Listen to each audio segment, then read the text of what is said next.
Waalaikumsalam warahmatullahi wabarakatuh.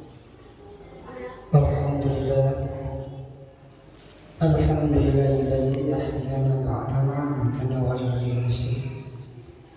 Asyhadu an la ilaha illallah wa asyhadu anna Muhammadan abduhu wa rasuluh. Allahumma ij'alni minat tawwabin wa ij'alni minal mutatahhirin wa ij'alni min ibadika salihin. Allahumma shalli wa sallim ala sayyidina Muhammadin wa ala alihi wa sahbihi ajma'in. Yang kami hormati, yang terhormat Al-Qarim Bapak Imam, para alim, para ulama, tokoh masyarakat, tokoh pemuda, dan seluruh jemaah Masjid Al-Mu'alimin yang bersama-sama dirahmati Allah Subhanahu wa Ta'ala, serta jemaah salat subuh yang insyaallah dirahmati Allah Subhanahu wa Ta'ala. Amin. Puja dan puji syukur malah senantiasa kita panjatkan kehadirat Allah Subhanahu wa Ta'ala, yang mana atas limpahan rahmat hidayahnya maka kita semua dapat melaksanakan sholat subuh dengan berjamaah. Salawat serta salam tetap tercurah kepada baginda Rasulullah Sallallahu Alaihi Wasallam. Hadirin jemaah subuh yang dirahmati Allah Subhanahu wa Ta'ala, perkara yang paling penting yang hadirin hari ini dianggap paling penting oleh manusia, oleh kita sekarang, perkara harta. Sehingga yang dipikirkan harta, yang dilihat harta, sehingga harta dimasuk ke hatinya, sehingga dia bangun pagi-pagi untuk cari apa? Cari harta. Maka baginda Rasulullah SAW, barang siapa yang pagi-pagi dia bangun dari tidurnya langsung dia pergi ke pasar, maka sesungguhnya dia telah membawa bendera setan. Dan barang siapa yang pagi-pagi dari bangun tidurnya dia pergi ke masjid, maka dia membawa bendera iman. Hadirin sama-sama rahmatullah subhanahu wa ta'ala, asbab harta ini maka orang rela korbankan. Kaki jadi kepala, kepala jadi kaki, keringatnya sampai ke paha, sehingga atas perkara harta ini orang rela tinggalkan ibadah dia, ketaatan dia kepada Allah, rela tinggalkan perintah-perintah Allah. Tetapi hadirin sama-sama rahmati Allah Subhanahu wa Ta'ala, ada lagi yang lebih penting daripada harta, yakni bagaimana kesehatan. Orang sekarang rela jual mobil supaya sehat, ya, jual sawah supaya sehat. Dan ada lagi yang lebih penting daripada kesehatan, yakni hidup. Ada orang sekarang badannya bagus, masih segar, masih cantik, masih gagah, tapi sudah bernyawa lagi, sudah mati. Ternyata ada yang kemarin lebih berharga dari yang hidup. Bahkan atas perkara hidupnya orang rela mengorbankan sebagian tubuhnya dipotong. Kalau orang sudah kena diabetes Pak, ya, diamputasi tangannya, rela. Oh ini kalau nggak dipotong ini bisa menjalan kemana-mana kata dokter, maka tangan kakinya boleh dipotong. Kenapa? Untuk mempertahankan supaya dia hidup. Hadirin sama-sama rahmat Allah Subhanahu wa Ta'ala, tetapi ada yang lebih penting daripada itu semua, yang iman. Dengan iman orang bisa menggunakan hartanya sesuai dengan perintah Allah. Dengan iman orang bisa menggunakan kesehatannya dengan perintah Allah. Dengan iman orang bisa mempergunakan hidupnya dengan taat kepada Allah Subhanahu wa Ta'ala. Atas perkara iman ini maka Allah Subhanahu wa Ta'ala kirim 124.000 nabi dan 313 rasul ke muka dunia ini. Dulu di dunia ini ada nabi-nabi. 124.000 nabi Allah kirim ke dunia ini untuk supaya orang-orang ini manusia dikenal kepada Allah. Supaya apa? Supaya mereka mentauhidkan Allah Subhanahu wa taala. Siapa itu? Bahwasanya Allah yang menciptakan. Kita semua ciptaan Allah. Bahkan datangnya kita ke masjid ini atas perintah Allah, atas izin Allah. Jadi jangan sekali-sekali kita merasa datangnya kita ke masjid ini karena pintarnya kita, karena kita ustaz, karena kita rajin sholat. Bukan Pak.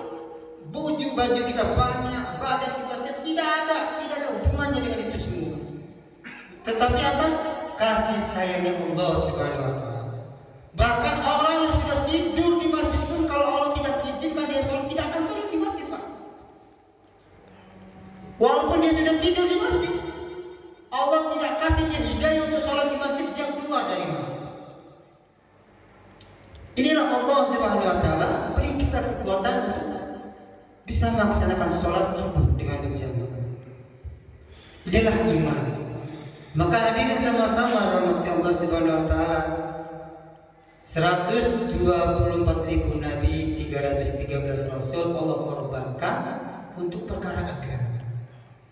Maka suatu ketika malaikat Jibril bertanya kepada baginda Rasulullah SAW, "Wahai Muhammad, mulia mana kamu dengan surga?" "Yang mulia saya," kata Rasulullah. "Surga Allah ciptakan untuk saya." "Mulia mana seluruh alam ini dengan kamu?" kata malaikat Jibril. "Yang mulia saya. Allah ciptakan seluruh alam baik dirimu ini untuk berkhidmat kepada saya." Maka baginda Rasulullah ditanya kembali kepada malaikat Jibril, "Wahai Muhammad, mulia mana kamu dengan agama?" Apa kata baginda Rasulullah? "Mulia agama." Maka hadirin, kemuliaan kita ini bukan pada harta. Kemuliaan kita ini bukan pada kesehatan, badan kita tegar, tidak. Kemuliaan kita ini ada agama baru kita mulia. Lihat contohnya. Ini kita contohkan. Ini karpet. Karena dia ada hubungan dengan agama, maka karpet ini Pak, siapapun orangnya, pejabat, jenderal, presiden, kalau masuk ke masjid ini pasti sujud Pak. Pasti lepas sepatu. Tetapi kalau karpet ini diletakkan di istana presiden, jangankan presiden Pak, buruhnya saja diinjak-injak di karpetnya, karena tidak ada hubungannya dengan agama. Jadi manusianya akan mulia kalau dia punya hubungan dengan agama. Maka hadirin, alim ulama memberitahu kepada kita kesempurnaan agama itu ada 5. Pertama, imannya. Apa imannya? Yakin kepada la ilaha illallah Muhammadur Rasulullah. Yakin yang benar kepada Allah, bahwa semua alam ini terjadi karena kehendak Allah. Terjadi apapun di muka bumi ini atas kehendak Allah. Inilah iman. Dan hadirin, setelah kita beriman kepada Allah, maka kita harus Muhammadur Rasulullah. Kalau ada orang mengaku cinta kepada Allah Pak, tapi dia tidak hidupkan sunnah baginda Rasulullah SAW, tidak cinta kepada Rasulullah SAW, maka dia orang dusta. Pendusta. Oh, saya ini cinta sama Allah, tapi saya tidak mau mengamalkan sunnah-sunnah baginda Rasulullah SAW. Maka suatu ketika ada orang Yahudi datang kepada Rasulullah, "Hai Muhammad, saya akan beriman kepada Allah, saya akan masuk Islam, tetapi saya tidak mau ikut contoh kepada kamu. Bagaimana kan?" Rasulullah terdiam. Maka sekejap datang malaikat Jibril sampaikan firman Allah atau wahyunya. "Qul in kuntum tuhibbunallah fattabi'uni yuhibbukumullah wa yaghfir lakum dzunubakum wallahu ghafurur rahim." Katakan, "Hai Muhammad, jika hambaku, jika umatmu cinta kepadaku, cinta kepada Allah, ikuti kamu, ikuti baginda Rasulullah SAW, maka Allah akan menyayangi kamu, Allah akan mengampuni kesalahan-kesalahan kamu." Maka hadirin, apa makna daripada ayat ini? Kalau kita cinta kepada Allah, tidak ikut contoh baginda Rasulullah SAW, semua amalan kita ditolak oleh Allah Subhanahu wa taala. Walaupun zikirnya banyak Pak, kalau tidak ikut contoh baginda Rasulullah SAW, tidak dipandang oleh Allah Subhanahu Wa Taala. Karena seluruh alam ini Pak, ini berkhidmat kepada Rasulullah SAW. Adanya alam ini karena Allah yang menciptakan baginda Nabi Muhammad Sallallahu Alaihi Wasallam. Kita semua ini diciptakan menurut nurnya Rasulullah Sallallahu Alaihi Wasallam. Jadi jangan coba-coba kita cinta kepada Allah dari contoh Rasulullah SAW. Kita benci dengan sunnah Rasulullah SAW, tidak selesai orang ini. Ini imannya.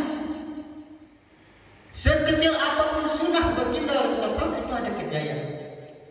Maka hadirin, Allah firmankan wa ma khalaqtul jinna wal insa illa liya'budun. Tidak aku ciptakan jin dan manusia kecuali untuk beribadah kepada kata Allah.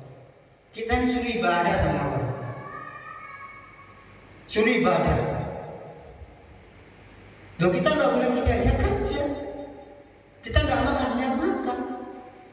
Tapi semua aktivitas kita lakukan menurut contoh baginda Rasulullah SAW.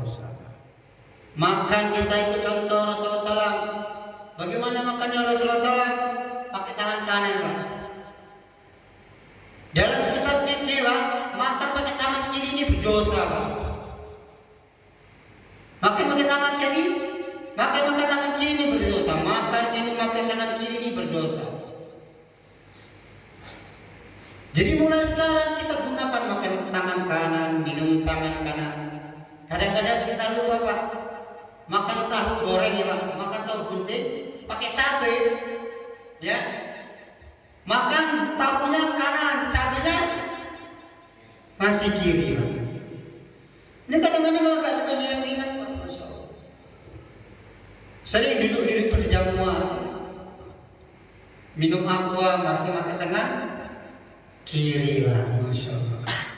Maka seorang kiai, seorang ustadz pun untuk memindahkan dari kebiasaan tangan kiri ke tangan kanan ini perlu hidayah Pak. Perlu hidayah. Walaupun orang rajin sholat, rajin zikir, kalau terbiasa dia makan minum pakai tangan kiri, pakai tangan kiri. Kalau nggak dikasih hidayah sama Allah Subhanahu Wa Taala. Jadi hadirin sama-sama rahmat Allah Subhanahu Wa Taala, ini perkara makan saja. Kalau kita ikut contoh baginda Rasulullah SAW bisa menyelamatkan kita dari api nerakanya Allah Subhanahu Wa Taala. Allahumma barik lana bima razaqtana wa qina azabannar. Maka kata Rasulullah SAW, barang siapa yang membaca ini doa dan doanya diterima, dia pantas tidak terkena azab api neraka. Dan barang siapa setelah makan dia baca doa alhamdulillahillazi at'amana wa saqana wa ja'alana minal muslimin, kalau dia benar-benar ikhlas, maka Allah akan hapuskan dosa-dosa yang telah lalu. Coba. Enak apa sebenarnya Pak? Ke WC pakai kaki kiri, diusahakan pakai kiri Pak. Terus kalau bisa kuncinya jongkok, jangan berdiri lagi mulai sekarang. Pakai tutup kepala, ya. Ke dalam WC jangan pakai ngudut atau ngerokok. Ini kadang-kadang bapak-bapak masih ngerokok di dalam WC Pak. Ini masih ngerokok Pak. Ngerokok boleh di luar, tapi jangan di WC. Tempat yang sehat masih banyak, WC tempat kotor kok kita isap-isap ya. Ini segera memberitahukan bahwasanya ini sunnah baginda Rasulullah. Asbab kita amalkan sunnah ke WC saja, maka kalau Allah ridho, dia akan terselamat dari azabnya Allah Subhanahu Wa Taala. Ini baru ke WC aja, belum yang lain-lainnya, belum tidur, belum yang lain pakai baju, masih banyak pada Rasulullah SAW. Inilah ubudiyah kita kepada Allah. Jadi yang namanya ibadah itu bukan hanya sholat saja, tapi segala bentuk yang dicontoh oleh baginda Rasulullah SAW itulah ibadah. Segala sesuatu aspek yang dilakukan oleh baginda Rasulullah SAW itu adalah ibadah. Maka dia sama-sama rahmatnya Allah Subhanahu Wa Taala bahwasanya ibadah yang paling utama setelah iman adalah sholat. Jadi jangan sampai kita tinggalkan sholat Pak. Terutama laki-laki, tidak ada khilafiyah, tidak ada perdebatan antara ulama dulu sampai ulama sekarang Pak. 3 perkara. Sholat di awal waktu, kedua di mana azan dikumandangkan, ketiga tempatnya di masjid atau di musola. Ini 3 perkara ini nggak ada khilafnya, Pak. Semua ulama sepakat. Jadi hadir sama-sama rahmati Allah Subhanahu wa taala, jangan sampai kita tinggalkan sholat. Kita seorang laki-laki punya tanggung jawab 5 perempuan, Pak. Pertama istri kita, anak gadis kita, ibu kita, saudara perempuan kita, dan anak kita. Tetangga-tetangga kita yang wanita ini kita punya kewajiban mengingatkan mereka. Istri kita, Pak, Masya Allah.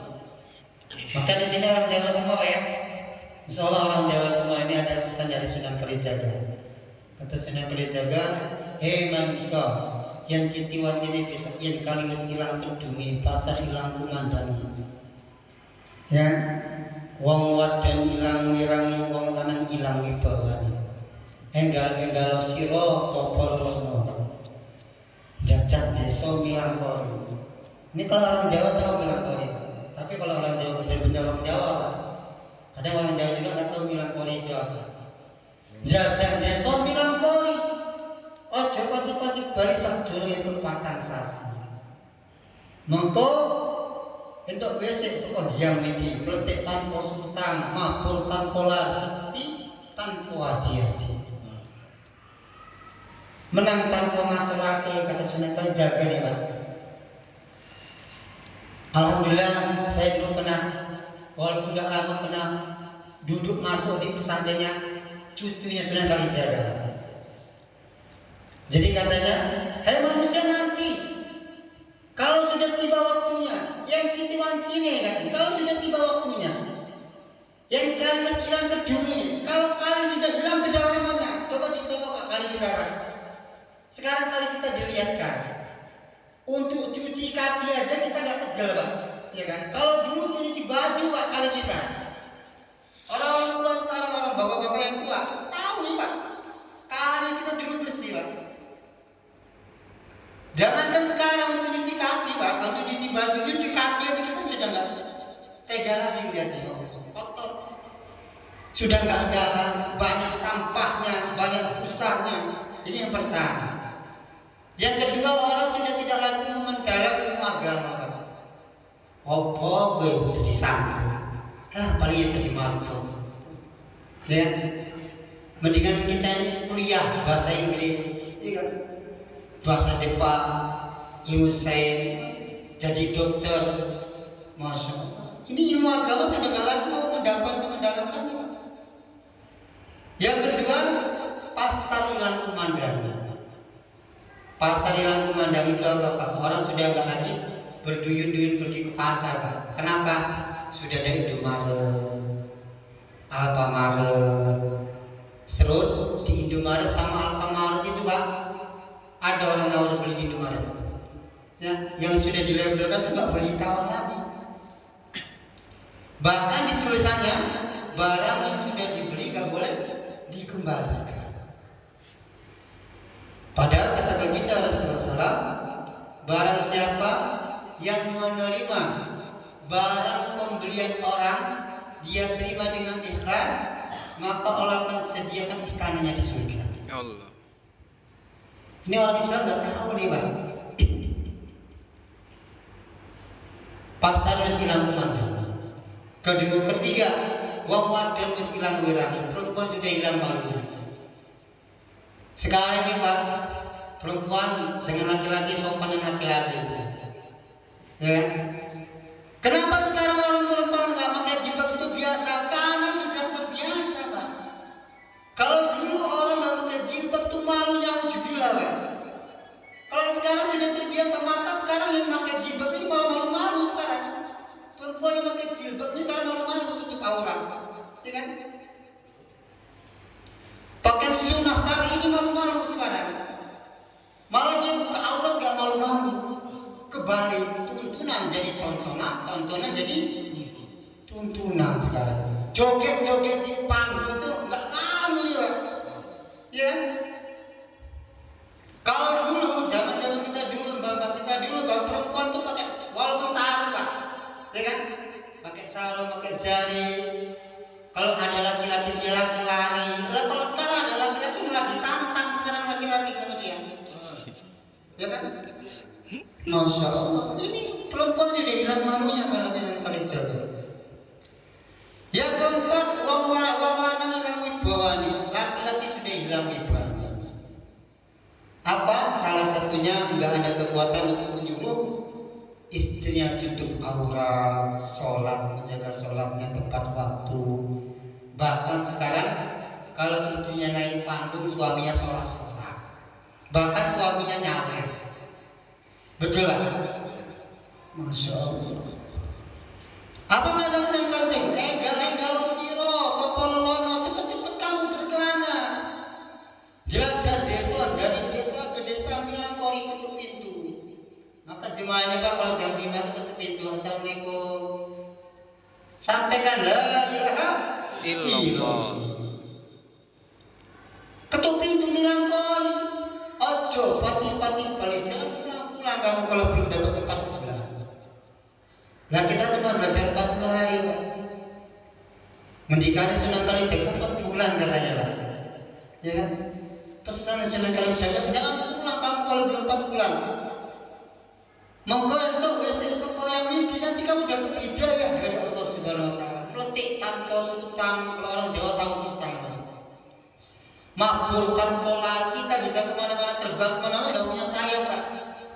Ya kan? Teman-teman kita yang bisa ke India, Pakistan, ya kan? Kami alhamdulillah Pak, Malaysia, Thailand sudah, India, Pakistan sudah.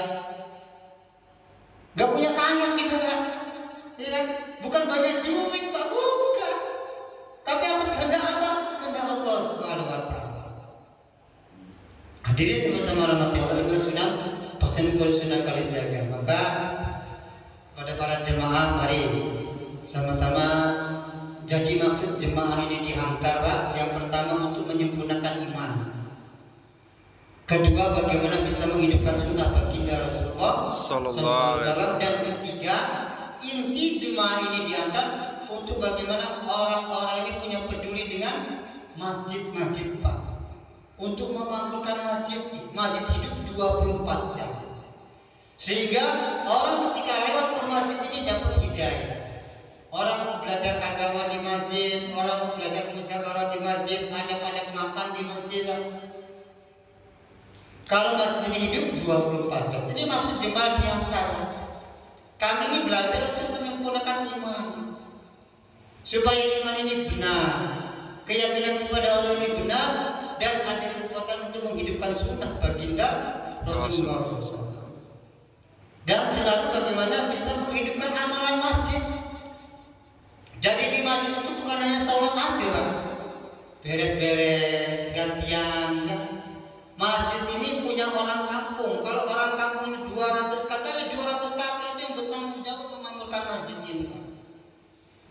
Maka kami sedang belajar seperti ini, sehingga nanti ketika kita selesai atau ketika kita pulang, kita akan amalkan di kampung kita masing-masing. Maka dia sama-sama rahmati Allah Subhanahu wa taala. Ini kami masih ada 3 hari lagi di sini Pak, insyaallah. Kepada para jemaah bapak-bapak yang masih ada di sini, mungkin kalau siang ini nggak ada keperluan, masing-masing nggak ada keperluan, monggo sama-sama kita duduk sama-sama belajar. Kita mendengarkan hadis Rasulullah Sallallahu Alaihi Wasallam, ya kan? Bukan mau pintar-pintaran, kita saling sharing, bagi-bagi ilmu. Kita belajar halaqah tajwid, baca Al-Quran yang baik dan yang benar. Sudah itu bagaimana kita punya pikir supaya saudara-saudara kita ini, monggo anak-anak mudanya nih Pak, mau menghidupkan amalan masjid. Insyaallah Pak ya. Jadi itu saja yang dapat kami sampaikan. Kurang lebihnya saya mohon maaf, dan kami lagi mengimbau kepada para bapak-bapak yang tidak ada kepentingan hari ini sampai 3 hari ke depan bisa gabung sama kita Pak, nemenin kita sama-sama Pak. Jadi kita kalau ditemenin ini kayaknya senang Pak, ya kan? Buka puasa sama-sama. Tapi saya tadi malam buka puasanya nggak di sini Pak, di tempat kerjaan. Jadi saya minta maaf, tapi insya Allah nanti malam saya buka puasa di sini. Ya, jadi insya Allah nanti kita bisa saling sharing, ya, tanya jawab, ngobrol sama teman-teman kita yang Mungkin itu saja yang kami sampaikan. Kurang lebihnya kami mohon maaf kepada orang kami berlaput. Marilah kita sempurnakan majelis ini dengan sama-sama baca doa kifaratul majelis. Subhanallah walhamdulillah. Subhanallah walhamdulillah. Assalamualaikum warahmatullahi wabarakatuh.